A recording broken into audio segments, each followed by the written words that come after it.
আসন্ন রাষ্ট্রপতি নির্বাচনে অংশ নেওয়ার সিদ্ধান্ত নিয়েছে জামায়াতে ইসলামী।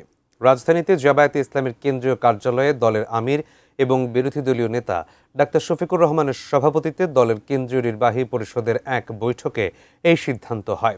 পরে সংবাদ বিজ্ঞপ্তিতে জানানো হয়, বৈঠকে রাষ্ট্রপতি নির্বাচন নিয়ে বিস্তারিত আলোচনা শেষে সর্বসম্মতভাবে নির্বাচনে অংশ নেয়ার সিদ্ধান্ত হয়। এ লক্ষ্যে রোববার 11 দলীয় ঐক্যের শীর্ষ নেতাদের বৈঠক আহ্বান করা হয়েছে। ওই বৈঠকেই বিরোধী দলীয় জোটের পক্ষ থেকে রাষ্ট্রপতি পদে প্রার্থী দেওয়ার বিষয়টি চূড়ান্ত করা হবে বলেও বিজ্ঞপ্তিতে জানানো হয়। তফসিল অনুযায়ী মনোনয়নপত্র দাখিলের দিন আগামী 13 আগস্ট আর ভোট গ্রহণ 20 আগস্ট।